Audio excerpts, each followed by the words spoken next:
Assalamualaikum warahmatullahi wabarakatuh. Saya Ahmad Aish Mukri kini akan membincangkan tentang pengaruh ICT terhadap kesepaduan nasional Malaysia. Apa itu ICT ya? ICT ialah merupakan Information and Communication Technology. So, pada hari ini di sini bersama saya Encik Nazrin.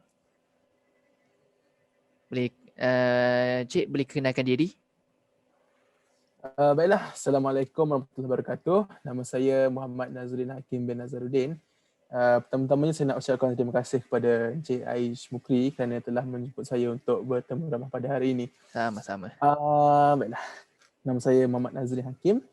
Saya merupakan seorang kelahiran dari negeri Pahang dan saya berumur 19 tahun.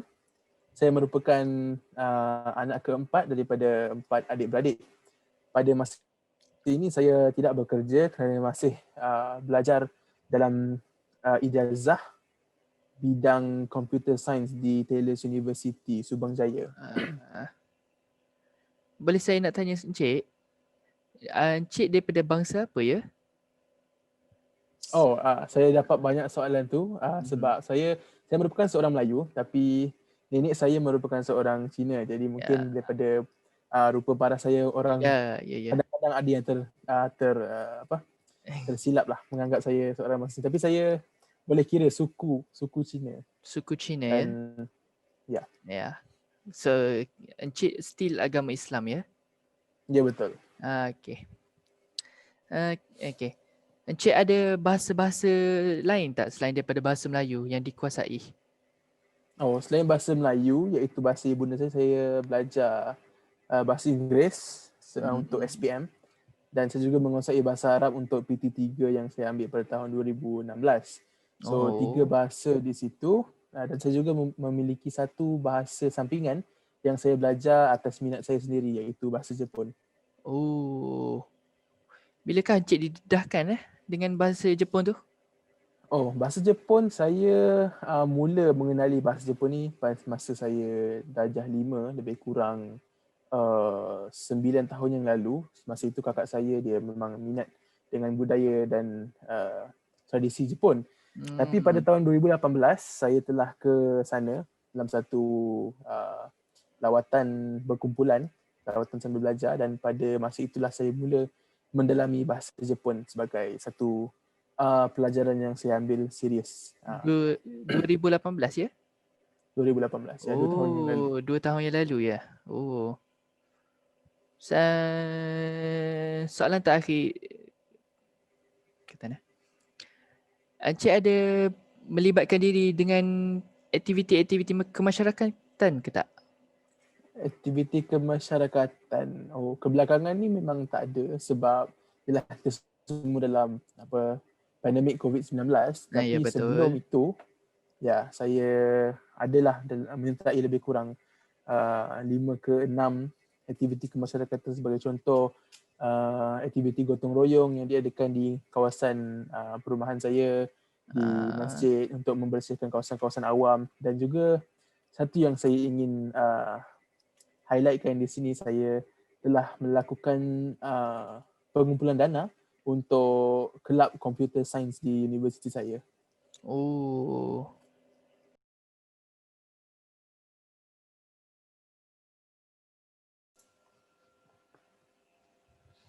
Seterusnya, kita akan meneruskan lagi perbualan kita tentang topik ICT ini. Boleh saya bertanyakan soalan kepada Cik Nazrin? Silakan. Okey, baiklah. Soalan pertama saya. Apakah pendapat Encik Nazrin tentang definisi kesepaduan nasional ni?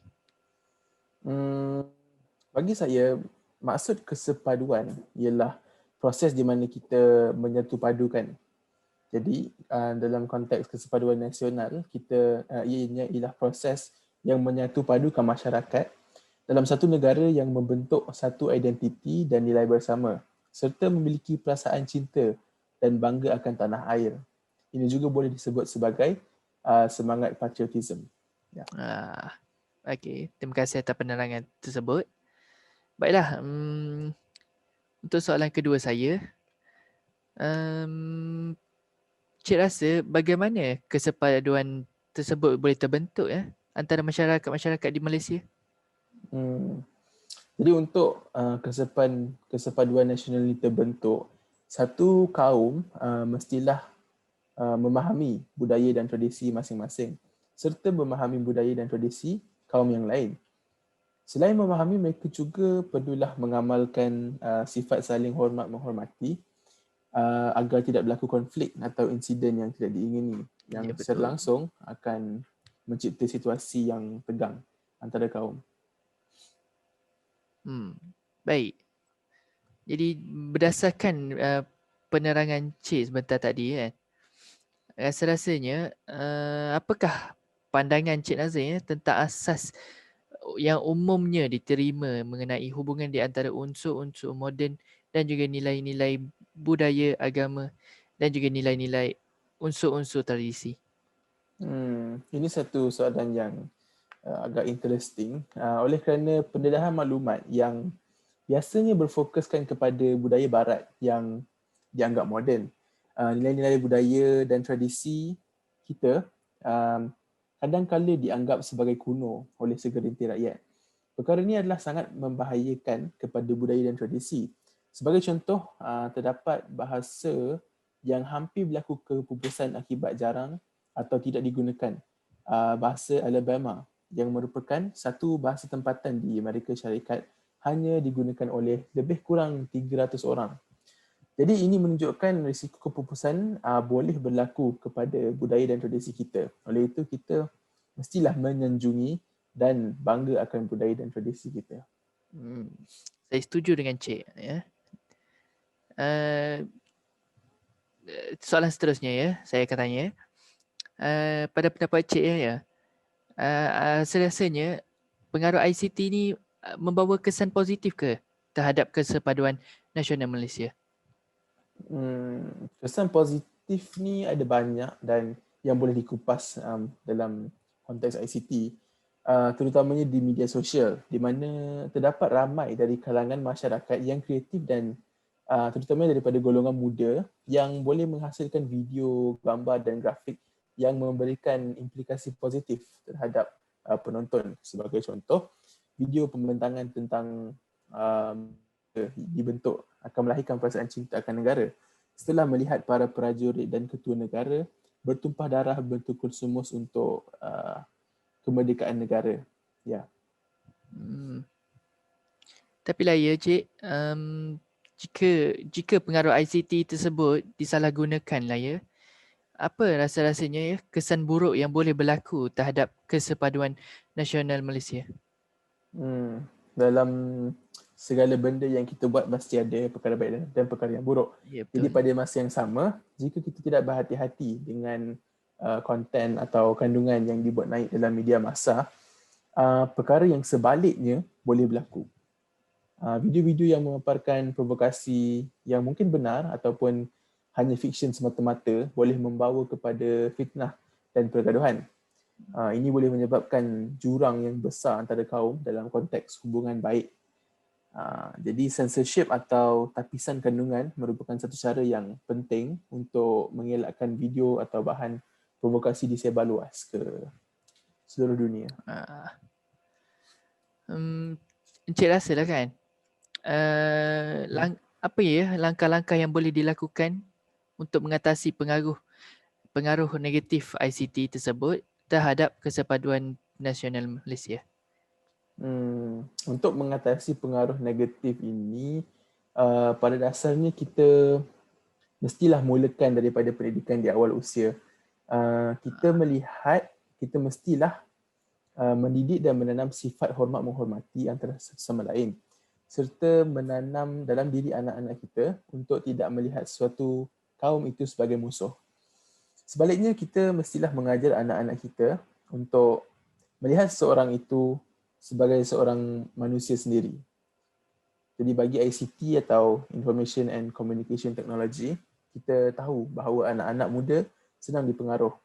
Oleh itu, kita mestilah mengadakan censorship atau tapisan kandungan media yang dibuat naik ke alam maya bagi bahan-bahan yang dicipta khusus untuk menjatuhkan sesuatu pihak yang lain. Bercakap tentang anak-anak muda tadi Generasi muda juga banyak terdedah dengan pengaruh ICT kan pada zaman kini. Ya. Cik rasa bagaimana perkara ini dapat memberikan faedah-faedah kepada anak-anak muda sekalian tersebut? Jadi seperti yang dibincangkan dalam soalan tadi, golongan muda adalah golongan yang paling banyak menggunakan ICT. Jadi dengan menguasai pengetahuan dunia teknologi, golongan muda lebih mudah untuk melalui selok-belok alam maya untuk mengambil kesempatan positif ataupun take a good advantage yang terdapat di dalam dunia teknologi. Contohnya, pada masa ini, aplikasi bukan satu aplikasi yang sedang meletup. Jadi golongan muda yang menggunakan aplikasi ini boleh membuat video pendek yang menceritakan tentang langkah yang patut diambil untuk membantu kesepaduan nasional. Langkah ini sangat berkesan kerana content creator ataupun pembuat kandungan di luar sana yang membuat video pendek yang mengajar cara belajar, cara mengambil gambar dan life hack ataupun cara memudahkan kehidupan sangat efektif. Jadi dengan kemudahan ini, apa salahnya kita mencuba? Betul-betul. Baiklah Encik. Daripada kesan-kesan buruk yang berlaku terhadap kesepaduan nasional Malaysia tadi, Encik rasa apa punca masalah yang timbul dalam penggunaan ICT ini? Sama seperti yang dibincangkan dalam soalan kesan negatif tadi. Dengan kelebihan yang dimiliki oleh pengguna-pengguna ICT, ia boleh disalahgunakan. Sesiapa saja boleh menyalahgunakan ICT. Jadi, dari manakah perasaan ingin menyalahgunakan itu datang? Ianya daripada fikiran pengguna itu sendiri. Jadi, pendidikan yang mantap tentang kesepaduan nasional harus diterapkan kepada pengguna ICT agar perasaan ingin menyalahgunakan itu tidak terbentuk dalam fikiran sejagat.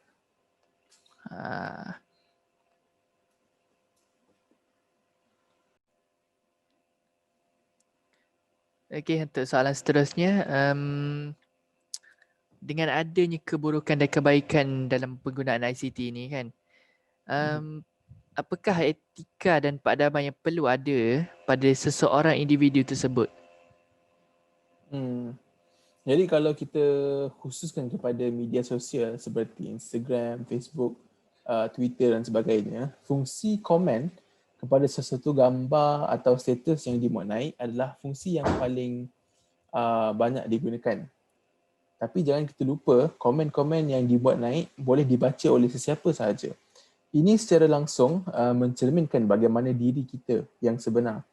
Komen-komen yang menjatuhkan maruah ataupun menjatuhkan aib seseorang akan mempengaruhi dan merosakkan emosi dan perasaan pengguna. Ini akan juga mempengaruhi aktiviti harian mereka kerana apabila emosi tidak stabil, pekerjaan pun mungkin jadi bermasalah. Jadi etika dan peradaban saling menghormati haruslah sentiasa dijadikan ingatan utama sebelum melakukan sesuatu dalam menggunakan ICT. Baik. Okey, Cik. Kita sampai ke soalan terakhir dah ni. Boleh ya? Silakan. Okey. Soalan terakhir saya ya. Macam mana ya ICT dapat membantu mengekalkan perpaduan antara kaum yang telah terbina dalam Malaysia ni? ICT dapat membantu mengekalkan perpaduan dengan cara menjaga hubungan dan perasaan apabila berkomunikasi antara kaum. Walau apa cara atau arah tuju kita, ICT atau Information and Communication Technology tetap tertumpu kepada komunikasi dan informasi.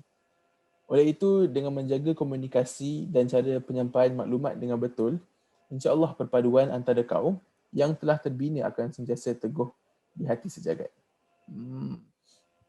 Baik. Okey, terima kasih atas jawapan yang telah disediakan oleh Cik Nazrin terhadap segala soalan yang diajukan. Terima kasih ya. Sama-sama. Okay. Jadi, berdasarkan perbualan kita sebentar tadi, dapat kita keluarkan implikasi yang boleh kita pelajari ya. Antaranya adalah kita dapat mengetahui untuk menolak sesebuah keburukan etika kerana keburukan itulah yang akan memusnahkan peradaban kita dalam jangka masa yang lama. Betul. Seterusnya, antara cadangan-cadangan yang boleh kita diambil untuk membaik pulih masalah-masalah yang dihadapi terhadap penggunaan ICT adalah pembangunan modul etika dan nilai murni haruslah memberi tumpuan khusus kepada aspek perpaduan, menghormati dan kerjasama yang kualiti daya saing tinggi bagi membolehkan generasi muda pada masa kini untuk akan datang lebih bertamadun dan juga berketerampilan. Sudah tentu juga individu, keluarga, komuniti, masyarakat, negara dan juga pasaran yang beretika dan beradab sudah pasti akan mewarnai peradaban Malaysia yang baik. Sekian saja temu bual kita pada hari ini. Sekali lagi, terima kasih kepada Encik Nazrin kerana sudi meluangkan masa bersama. Saya berharap Encik Nazrin sentiasa maju jaya. Okay. Saya sudahi sesi ini dengan sebuah pantun. Bunga dedap di atas para, anak dusun pasang pelita. Andai tersilap tutur bicara, jari disusun, maaf dipinta. Sekian, wabillahi taufiq wa hidayah. Wassalamualaikum warahmatullahi wabarakatuh.